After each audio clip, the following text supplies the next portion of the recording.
বিশ্বের সামরিক ইতিহাসে এক নজিরবিহীন ঘটনা দেখল বিশ্ব।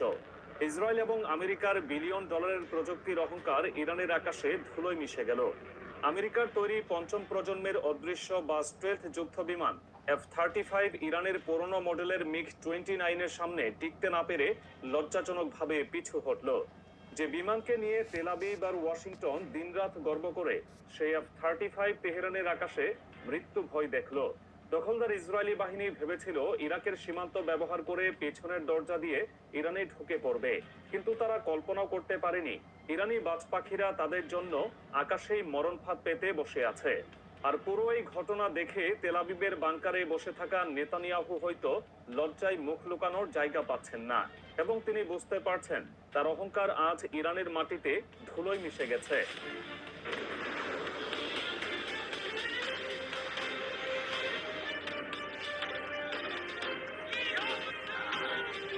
সম্প্রতি পেন্টাগন এবং মোসাদের যৌথ পরিকল্পনায় অপারেশন সাইলেন্ট থান্ডার নামের এক ঘৃণ্য চক্রান্তের ব্লুপ্রিন্ট তৈরি করা হয়েছিল। উদ্দেশ্য ছিল ইরানের পারমাণবিক স্থাপনা এবং মিসাইল ঘাঁটিগুলোর উপর একটি সার্জিক্যাল স্ট্রাইক চালানোর আগে চূড়ান্ত মহড়া দেওয়া। এই মহড়ার অংশ হিসেবে ইসরায়েলি বিমান বাহিনীর এক ঝাঁক যুদ্ধ বিমান অত্যন্ত গোপনে ইরাকের আকাশসীমা ভেদ করে ইরানের পশ্চিম সীমান্তের দিকে ধেয়ে আসছিল। এই বহরে ছিল F-35 এবং F-15 এর মতো ঘাতক বিমান। তারা শুধু টহল দিচ্ছিল না, বরং তারা সিমুলেটেড লঞ্চ ম্যানুভার বা কৃত্রিম মিসাইল ছোড়ার প্র্যাকটিস করছিল। অর্থাৎ তারা পরীক্ষা করতে চেয়েছিল ইরানের রাডার কতক্ষণে তাদের উপস্থিতি টের পায়। এই চক্রান্তে ইসরায়েলের প্রধান সহযোগী ছিল আমেরিকা। কাতার থেকে উড়ে আসা বিশাল আকারের KC-135 স্ট্র্যাটো ট্যাঙ্কার বিমানগুলো অপেক্ষা করছিল মাঝ আকাশে ইসরায়েলি ফাইটার জেটগুলোকে জ্বালানি দেওয়ার জন্য। তাদের পরিকল্পনা ছিল নিখুঁত। ইসরায়েলি বিমানে থাকা অত্যাধুনিক ইলেকট্রনিক ওয়্যারফেয়ার পথগুলো দিয়ে তারা ইরানের রাডার জ্যাম বা অন্ধ করে দেওয়ার চেষ্টা করেছিল। কিন্তু এখানেই ঘটে বিপত্তি। তারা জানতো না যে ইরান ইতিমধ্যেই রাশিয়ার প্রযুক্তি ব্যবহার করে তাদের রাডার সিস্টেমকে অ্যান্টি জ্যামিং প্রযুক্তিতে রূপান্তর করেছে। ইরানের রেজোন্যান্স এনি রাডার, যা বিশেষ করে স্ট্রেলথ বিমান ধরার জন্যই তৈরি, তাই ইসরায়েলি F-35 এর প্রতিটি মুভমেন্ট বা নড়াচড়া ট্র্যাক করছিল। জ্যামিং এর চেষ্টা সত্ত্বেও ইরানের রাডার স্ক্রিনে দখলদারদের বিমানগুলো দিনের আলোর মতো স্পষ্ট হয়ে ওঠে। ইসরায়েলি পাইলটরা যখন ভাবছিল তারা অদৃশ্য, ঠিক তখনই ইরানের আকাশ প্রতিরক্ষা ব্যবস্থা বা খাতামাল আম্বিয়া এয়ার ডিফেন্স বেস থেকে সাইরেন বেজে ওঠে। কালক্ষেপণ না করে তেহরান ও হামাদান ঘাঁটি থেকে ঝড়ের গতিতে আকাশে ডানা মেলে ইরানের MiG-29 এবং F-14 টমক্যাট স্কোয়াড্রন। ইরানি MiG-29 বিমানগুলো সুপারসনিক গতিতে উড়ে গিয়ে সরাসরি ইসরায়েলি ফরমেশনের উপর চড়া হয়। ঘটনার আকস্মিকতায় ইসরায়েলি পাইলটরা দিশেহারা হয়ে পড়ে। ইরানি পাইলটরা যখন তাদের রাডারে ইসরায়েলি F-35 কে লক করে ফেলে, তখন ককপিটে মৃত্যু ভয় নেমে আসে। রাডার লক করার অর্থ হলো ইরানি পাইলটদের আঙুল তখন মিসাইল ট্রিগারে, এবং যে কোনো মুহূর্তে ইসরায়েলি বিমান আগুনের গোলায় পরিণত হতে পারে। এই নাটকীয় মুহূর্তের আরো একটি গোপন তথ্য ফাঁস হয়েছে। আমেরিকার যে ট্যাঙ্কার বিমানগুলো কাতার থেকে এসেছিল, তার মধ্যে একটি ছিল মূলত উড়ন্ত কমান্ড সেন্টার। কিন্তু ইরানের সাইবার যুদ্ধ ইউনিট, যা APT-39 নামে পরিচিত, তারা মার্কিন ও ইসরায়েলি যোগাযোগের গোপন ফ্রিকোয়েন্সি হ্যাক করতে সক্ষম হয়। তারা স্পষ্ট শুনতে পায় ইসরায়েলি পাইলটরা ভয়ে কাঁপছে এবং চিৎকার করে বলছে, উই আর লকড, ইরানিরা আমাদের দেখে ফেলেছে। আর এই কথাগুলোতেই প্রমাণ করে যে ইরানের ইলেকট্রনিক ওয়্যারফেয়ার সক্ষমতা এখন পশ্চিমা বিশ্বের চেয়ে কোনো অংশে কম নয়। ইরানের এই অভাবনীয় সাফল্যের পেছনে রয়েছে তাদের নিজস্ব প্রযুক্তিতে তৈরি বাভার 373 মিসাইল ডিফেন্স সিস্টেম, যাকে সমরবিদরা রাশিয়ার S-300 এর চেয়েও বেশি শক্তিশালী বলে মনে করেন।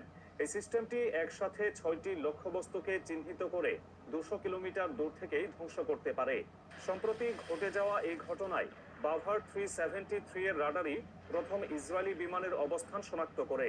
একই সাথে ইরানের মাটির নিচে থাকা মিসাইল শহরগুলো হাই অ্যালার্টে চলে যায়। ইসরায়েলি বাহিনী বুঝতে পারে তারা যদি ভুলে একটাও গুলি চালায়, তবে ইরানের হাজার হাজার ব্যালিস্টিক মিসাইল তেল আবিবকে মানচিত্র থেকে মুছে ফেলবে।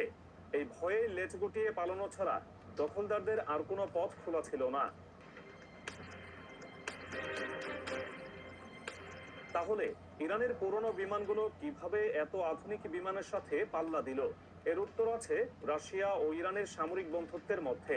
তেহরান টাইমসের তথ্য মতে ইউক্রেন যুদ্ধের পর থেকে রাশিয়া ইরানকে সুখোই Su-35 বিমানের সিমুলেটর এবং প্রশিক্ষক দিয়ে সাহায্য করেছে। এই প্রশিক্ষণের ফলেই ইরানি পাইলটরা আধুনিক ডগফাইট বা আকাশ যুদ্ধের নতুন কৌশলগুলো আয়ত্ত করেছে।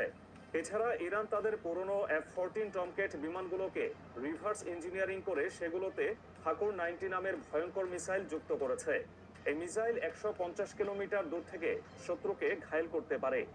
ইসরায়েলি পাইলটরা ঘুণাক্ষরেও টের পায়নি যে মেঘের আড়ালে F-14 টমকেটগুলো ফাকুর 90 মিসাইল লোড করে তাদের জন্য অপেক্ষা করছে। আমেরিকা এবং ইসরায়েল ভেবেছিল দীর্ঘদিনের নিষেধাজ্ঞায় ইরানের বিমান বাহিনী দুর্বল হয়ে পড়েছে, কিন্তু ইসরায়েলি পাইলটদের এই পলায়নের ঘটনা তাদের সেই ভুল ধারণা ভেঙে দিয়েছে। ইসরায়েলি বিমানগুলো যখন পালিয়ে যাচ্ছিল তখন মার্কিন ট্যাঙ্কার বিমানগুলো বিপদ বুঝে দ্রুত কাতারের আলুদেইত ঘাঁটিতে ফিরে যায়। এই ঘটনা আমেরিকার জন্য এক চরম অপমান। তারা এসেছিল তাদের সবচেয়ে প্রিয় ইসরায়েলকে সাহায্য করতে, কিন্তু ইরানের ধাওয়া খেয়ে উভয়কেই পিঠটান দিতে হলো। কারমানশাহ এবং ইলাম প্রদেশের আকাশে ইরানি ঈগলদের এই দাপট বুঝিয়ে দিল মধ্যপ্রাচ্যের আকাশ এখন আর কারো পৈতৃক সম্পত্তি নয়। সম্প্রতি ঘটে যাওয়া এই আকাশ যুদ্ধ প্রমাণ করল যুদ্ধ জয়ের জন্য শুধু দামি বিমান থাকলেই হয় না, কলিজায় সাহসও থাকতে হয়। ইসরায়েলি F-35 হয়তো প্রযুক্তিতে সেরা, কিন্তু ইরানি MiG-29 এর পাইলটদের সাহসের কাছে তা অনেকটাই তুচ্ছ প্রমাণিত হয়েছে। দখলদার বাহিনী এই বার্তা খুব ভালোভাবে পেয়েছে যে ইরানের আকাশে ঢোকা মানে মৃত্যু পরোয়ানায় স্বাক্ষর করা।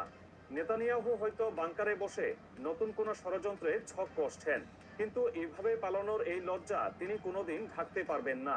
ইরানের আকাশ প্রতিরক্ষা ব্যবস্থা এবং অকুতভয় পাইলটরা আজ বিশ্বকে দেখিয়ে দিল সার্বভৌমত্ব রক্ষার জন্য তারা কতটা প্রস্তুত।